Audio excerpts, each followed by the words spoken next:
GeM TV நேயர்களுக்கு வணக்கம். இப்போது நாம் பார்க்க போவது கர படத்தின் திரை விமர்சனம். கர படத்தில் தனுஷ், KS ரவிக்குமார், கருணாஸ், ஜெயராம், திரிஜா ரவி, சுராஜ் வெங்கரமூடு மற்றும் பலர் நடித்திருக்கிறார்கள். ஆல்ஃபர்ட் பிரகாஷ் கதை எழுதியிருக்கிறார். GV பிரகாஷ் இசையமைத்திருக்கிறார். தினேஷ் காசி சண்டை காட்சிகளை அமைத்திருக்கிறார். தேனி ஈஸ்வர் ஒளிப்பதிவு செய்திருக்கிறார். இந்த படத்தை ஐசரி கணேஷ் தயாரித்திருக்கிறார். குஷ்மிதா ஐசரி கணேஷ் இணைந்து தயாரித்திருக்கிறார். கதை, திரைக்கதை, வசனம் எழுதி இயக்கியிருப்பவர் விக்னேஷ் ராஜா.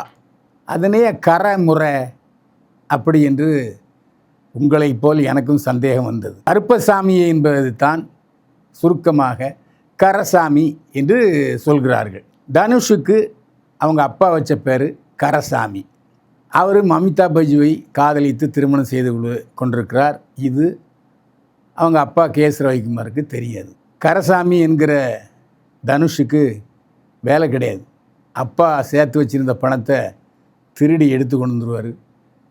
எப்படி அதை செலவு பண்ணாருன்னு தெரியாது.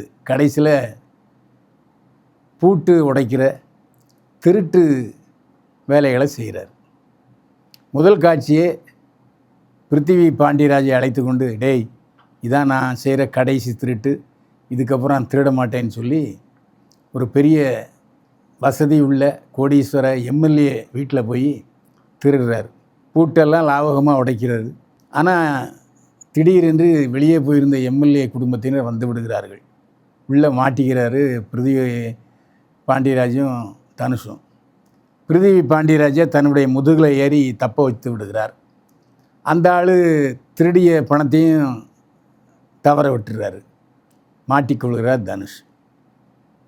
போலீஸ் ஸ்டேஷனில் சுராஜ் வெங்கரமூடு விசாரிக்கிறார்.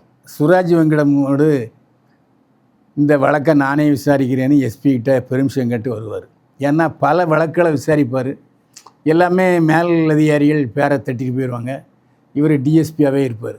அதனால் SP கிட்ட போய் இதை நான் விசாரிக்கிறேன் சார் இன்னும் சொல்லுவார். அப்போது SP சொல்லுவார், அதான் கையங்கிழமாக மாட்டிக்கிட்டானையா, நீ என்ன பண்ண போகிறாரு, தயவுசெஞ்சு கொடுங்க சார் அப்படின்னா வாங்கிட்டு போவார். போய் இவர் என்ன பண்ணுவார்னா, தனுஷ் பின்னால் உட்காந்துருப்பார், அடி வாங்கின இதோடு உட்காந்துருப்பார்.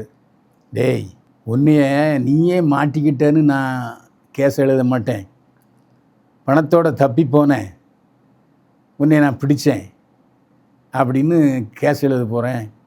ஏன்னா அப்போ தான் எனக்கு ப்ரொமோஷன் கிடைக்கும் அப்படின்னு சுராஜ் வெங்கரமூடு DSP சொல்லுவார். என்னடா இது இந்த ஆள் வேறு மாதிரி பேசுகிறான்னு கோவப்பட்டு ஆத்திரத்தில் போட்டு சாத்துன்னு வெங்கரமூடுவையும் மற்ற போலீஸ்காரங்களையும் தாக்கிட்டு போலீஸ் ஸ்டேஷன்லேருந்து தப்பி விடுகிறார் தனுஷ். பொண்டாட்டி வீட்டில் செம வாங்குவா மமிதா பஜ்ஜு. ஏன்டா உன்னை கல்யாணம் பண்ணும்போதே நீ திருடன்னு தெரியும், ஆனால் இனிமேல் நான் திருட மாட்டேன்னு தலையில் சத்தியம் பண்ணேன், இப்போ இப்படி போலீஸில் அடி வாங்கிட்டு இருக்கியான்னு ஒரே அழுவார். இப்படிப்பட்ட சூழ்நிலையில் தனுஷ் நேராக ஊருக்கு வருவார். ஊரில் விவசாயம் பண்ணிகிட்டு இருப்பார் KS ரவிக்குமார். அவருக்கு சொந்தமான நிலத்தை பேங்க்கில் அடமானம் வச்சுருப்பார். சரி, அந்த நிலத்தை விற்று அந்த கடனை கொடுத்துட்டு மீதி பணத்தை எடுத்து சென்னைக்கு போய் ஏதாவது வியாபாரம் பண்ணி பொழைச்சிக்கலான்னு நினைப்பார். ஆனால் KS ரவிக்குமார் தரமாட்டேன்பார். ஏன்னா இது விவசாயி பணம், நான் மட்டும் இல்லை, என்னை நம்பி நிறைய பேர் பேங்க்கில் கடன் வாங்கியிருக்கான், இதை நம்பி தான் எல்லாருமே இருக்கோம், அதனால் தரமாட்டேன்பார். இது என்னடா பெரிய வம்பா போச்சு அப்படின்ட்டு ரொம்ப மனம் உடஞ்சி தரமாட்டியா அப்படின்னு கேட்டுக்கிட்டு இருப்பார் KS ரவிக்குமார்கிட்ட. அப்புறம் KS ரவிக்குமார் இறந்துருவார். இறந்த உடனே அந்த பேங்க்கை போய் பேங்க் மேனேஜரை கேட்டால் ஜெயராம் ரொம்ப தெனாவட்டா படா அப்படின்னு துரத்தி விட்டுருவார். ஸோ அந்த பேங்க்லேயே KS ரவிக்குமார் கடன் வாங்கின பேங்க்லேயே, அதாவது ஜெயராம் தலைமை அதிகாரியாக இருக்கிற பேங்க்லேயே திருடுவார். திருடுறவர் இருக்கிற பணத்தெல்லாம் திருடி போகக்கூடாது, அவங்க அப்பா கடன் வாங்கின 3 லட்ச ரூபாயை மட்டும் திருடிட்டு வருவார். மறுநாள் அந்த பேங்க்கில் கொண்டு கொடுப்பார். கொடுத்தா அந்த பேங்க்கில் இருக்க கணக்காளர், நீ இன்னும் 1.5 லட்ச ரூபா தரணும், அப்போ தான் பத்திரத்தை தருவேன்றார். இது என்ன இன்னொரு பெரிய வம்பா போச்சுன்னு வந்தால் ஜெயராம் ஒரு ஐடியா கொடுப்பார், இவர் ஒரு ஐடியா வைப்பார். பேங்கில் மறுபடியும் கொள்ளையடிச்சாரா, தன்னுடைய நிலத்தை எப்படி மீட்டார் தனுஷ் என்பது தான் கரை படத்தினுடைய உச்சக்கட்ட காட்சி. இந்த படத்தில் தனுஷ் அசுரன் படத்தில் நடித்த மாதிரியே இதையும் அந்த கரை சாமியாக வாழ்ந்திருக்கிறார்.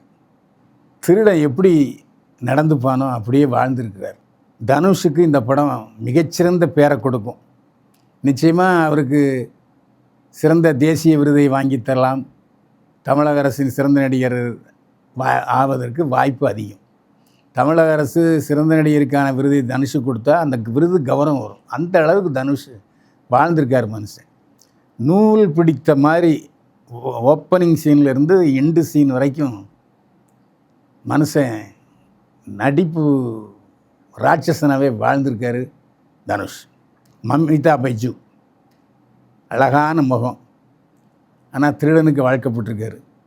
சோகமோ சோகம், உருக்கமோ உருக்கம். அவ்வளோ பெரிய அழகிய முகம் எப்போ பார்த்தாலும் அழுது அடிஞ்சிக்கிட்டே இருக்குது. ஆனாலும் தனுஷுடன் கொஞ்சுகிற அரவணைக்கிற காட்சிகள் மிக அருமை.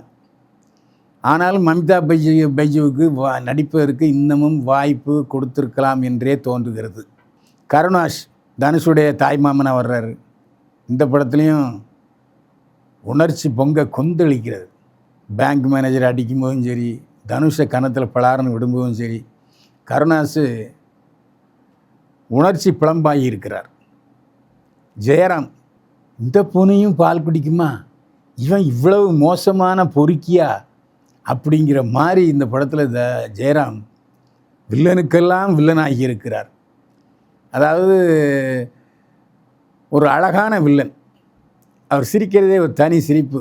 ஜெயராம் சுராஜ் வெஞ்சரமூடு டிஎஸ்பியாக வர்றாரு. ரொம்ப அலட்டிக்காமல் யதார்த்தமாக மனுஷன் பேர் வாங்கிட்டு போயிடுறாரு. அந்த போலீஸ் அதிகாரி பாத்திரத்துக்கு சுராஜ் வெஞ்சரமூடுவை தவிர வேறு யாரை நினச்சாலும் செட் ஆகாது. அந்த கண் முழிக்கிறது, அந்த நிமிந்து பார்க்குறது, ஏமாந்துட்டமேன்னு வருத்தப்படுறது. அப்புறம் கடைசி காட்சியில் அப்படியே அந்த கேஸை ஒரு திருப்புவார். அதாவது தனுஷுக்கு பேர் கிடைக்கக்கூடாது, தனக்கு பேர் கிடைக்கணும்னு வேறு மாதிரி ஒரு திருப்பத்தை கொடுப்பார். அந்த திருப்பம் பரபரப்பாகவும் இருக்கும், விறுவிறுப்பாகவும் இருக்கும், ஏற்றுக்கொள்ளக்கூடியதாகவும் இருக்கும். ஒரு திருப்பங்கள் நிறைய உள்ள காட்சி கிளைமாக்ஸ் காட்சி. சிரிஜா ரவி கே.எஸ். ரவிக்குமாருடைய மனைவியாக வருகிறார். அந்தமான பாத்திரம். கே.எஸ். ரவிக்குமார் கமலஹாசன், ரஜினிகாந்தெல்லாம் நான் டைரக்ட் பண்ணவர். அவர் இயக்கத்தில் நான் பல படங்கள் நடிச்சிருக்கிறேன். நல்லா நடிப்பு சொல்லி கொடுக்குறவர், பாரதி ராஜா மாதிரி. ஆனால் கமர்ஷியல் டைரக்ட். அவர் சில படங்கள் நடித்தார், பெரிய அளவுக்கு பேர் வாங்கலை, அது வேறு விஷயம். சமீபத்தில் கூட ஒரு படத்தில் தனுஷுக்கு அப்பாவை நடிச்சிருப்பார். இந்த படத்தில் ஒரு விவசாயி. இந்த நடிப்பை கே.எஸ். ரவிக்குமார் இவ்வளவு நாள் எங்கே ஒழிச்சு வச்சுருந்தாருன்னு எங்களுக்கு சந்தேகமாக இருக்குது. நடிப்பு பிரவாகம், நடிப்பில் பரிணாம வளர்ச்சி 100க்கு 100 காட்டியிருக்கிறார் கே.எஸ். ரவிக்குமார். அதாவது தன்னுடைய மகன் தங்கிட்ட நிலத்தை விற்று கொடுன்னு கேட்குறான். அப்புறம் அதை மனசுலே போட்டு புழுங்கிட்டு கடைசியில் சொல்கிறாரு, ஏண்டா நான் சேர்த்து வச்சு இந்த பணத்தை திருடி கொண்டு போனியே, என்னடா செஞ்ச அப்படின்னு கேட்பார். பதில் சொல்ல முடியாமல் தேமேன்னு விழிப்பார் தனுஷ். அந்த கட்டெல்லாம் அப்பா மகன் பாசத்தை வெளிப்படுத்துகிறது. தாய்மாமன் தனுஷ் சொல்லுவார், டேய் உங்கள் அப்பா என்ன பார்த்துறாத, தோலை உரிச்சிருவார் அப்படிம்பார். ஆனால் அப்படி இல்லை. என்ன இருந்தாலும் தந்தைக்குன்னு ஒரு பாசம் தனியாக இருக்கும். நீண்ட நாளுக்கு அப்புறம் மகனை பார்த்தோன்னு அப்படியே கே.எஸ். ரவிக்குமார் பாசத்தில் பொங்கி வெளிவார். அதை ரொம்ப அலட்டிக்காமல் கண்களாலையும் அந்த பாடி லாங்குவேஜையும் காட்டுற கே.எஸ். ரவிக்குமாரை புதுசாக பார்க்குறோம். இனிமேல் கே.எஸ். ரவிக்குமாருக்கு எந்த வேஷம் கொடுத்தாலும் வெளுத்து கட்டுவார். அந்த அளவுக்கு தன்னுடைய நடிப்பின் முத்திரையை வைத்திருக்கிறார் கே.எஸ். ரவிக்குமார். அவருக்கு நம்முடைய மனசார பாராட்டுக்கள். எப்படி கமர்ஷியல் டைரக்டராக தன்னுடைய முத்திரையை பைத்தாரோ அதே போல் நடிகராகவும் மிகச்சிறந்த முத்திரையை பைத்திருக்கிறார் கே.எஸ். ரவிக்குமார். விக்னேஷ் பிரகாஷ் கதை எழுதியிருக்கிறார். மலையாளத்தில் இந்த படம் வெளியிருந்திருந்தால் மிகச்சிறந்த வெற்றியை பெற்றிருக்கும். ஒன்லைன் பிரமாதமாக பண்ணியிருக்கார். அதாவது குதிரைக்கு அந்த கண்ணாடி போட்டிருப்பாங்க, நேராக பார்த்து போகணும், சைடில் பார்க்கக்கூடாதுன்ட்டு. அந்த மாதிரி சீரான திரைக்கதை. சில இடத்துல கொஞ்சம் தொய்வு இருந்தாலும் நம்மை தூங்க விடவில்லை. அடுத்தது என்ன என்று யோசிக்க வைத்திருக்கிறார் விக்னேஷ் பிரகாஷ் கதையாசிரியர். தினேஷ் காசி சண்டை காட்சிகளை அமைத்திருக்கிறார். பிரமாதமான சண்டை காட்சிகள்.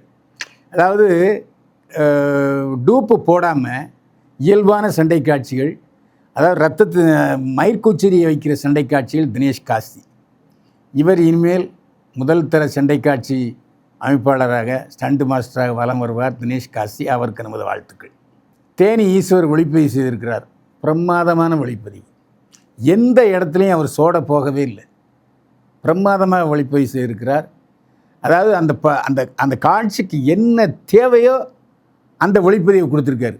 பளிச்சென்ற ஒளிப்பதிவு இல்லாமல் ஒரு சோகமான காட்சி, அது கிராமத்தில் இதுதான் இருக்கணும், ரொம்ப பளிச்சுன்னு காட்டக்கூடாது என்பதற்காகவே விசேஷமாக சில தொழில்நுட்பங்களை பயன்படுத்தியிருக்கிறார் தேனி ஈஸ்வர்.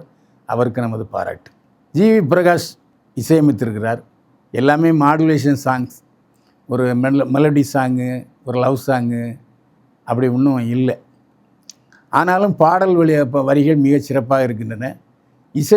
பின்னணி இசை ஜிவி பிரகாஷை அடையாளம் காட்டுகிறது. விக்னேஷ் ராஜா வசனம் எழுதி இயக்கியிருக்கிறார்.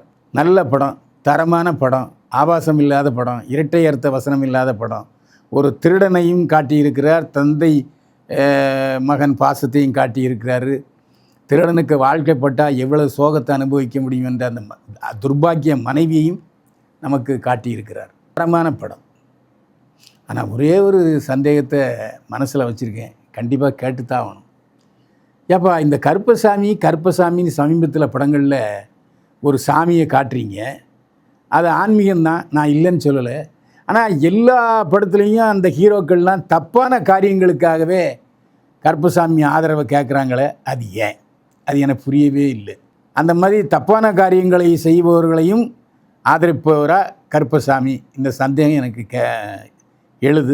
கேட்டுட்டேன். இருந்தாலும் குடும்பத்தோடு பார்க்க வேண்டிய நல்ல படம் கரை. தியேட்டரில் போய் பாருங்கள். பைல்வான் பார்வையில் கரை படத்துக்கு 100க்கு 75 மதிப்பெண்கள். மீண்டும் சந்திப்போம். வாழ்க வளமுடன்.